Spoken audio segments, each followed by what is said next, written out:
రాజధాని మహిళలపై అనుచిత వ్యాఖ్యలు కృష్ణంరాజు ప్రోత్సహించిన జర్నలిస్ట్ కేఎస్ఆర్ పై సుమోటోగా కేసు నమోదు చేసి వారిని కఠినంగా శిక్షించాలని సిపిఐ రాష్ట్ర కార్యదర్శి వర్గ సభ్యులు జంగాల్ అజయ్ కుమార్ డిమాండ్ చేశారు.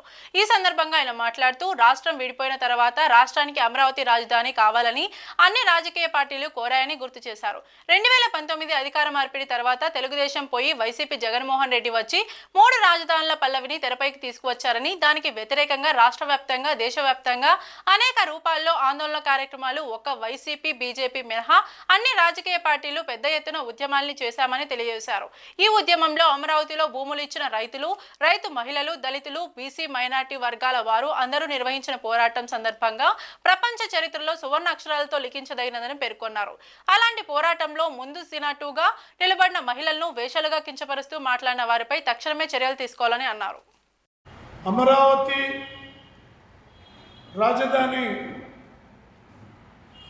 విషయంలో మహిళల్ని వేశ్యలను కించపరుస్తూ మాట్లాడినటువంటి వాళ్ళపైన సుమోటోగా కేసు బుక్ చేసి వాళ్ళని కఠినంగా శిక్షించాలని సిపిఐగా డిమాండ్ చేస్తూ ఉన్నాం.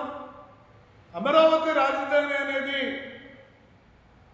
రాజధానిగా ఏర్పడినప్పుడు ఈ రాష్ట్రంలో ఉన్నటువంటి అన్ని రాజకీయ పార్టీలు అమరావతి రాజధాని కొనసాగాలని, దానికోసం అన్ని రాజకీయ పార్టీల మద్దతు కూడా ఆ రోజున ఇవ్వడం అనేది జరిగింది.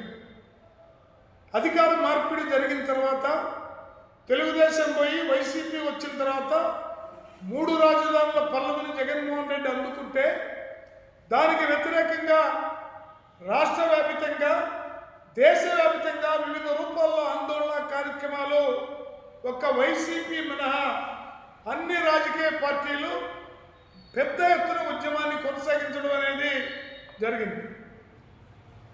ఈ ఉద్యమంలో అమరావతిలో భూములు ఇచ్చినటువంటి రైతులు, రైతు మహిళలు, దళితులు వీళ్ళందరూ నిర్వహించినటువంటి పోరాటం ప్రపంచ చరిత్రలోనే సువర్ణాక్షరాలతోటి లిఖించదగినటువంటి పోరాటం.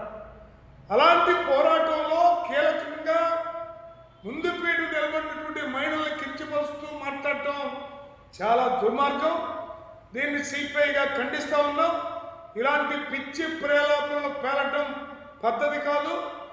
తక్షణమే బేషరతుగా మహిళలకి, అమరావతి ప్రాంత ఉద్యమకారులకి, ఎవరైతే ఆ సాక్షి డిబేట్లో పాల్గొన్నారో వాళ్ళిద్దరూ క్షమాపణ చెప్పాలని డిమాండ్ చేస్తూ ఉన్నాం.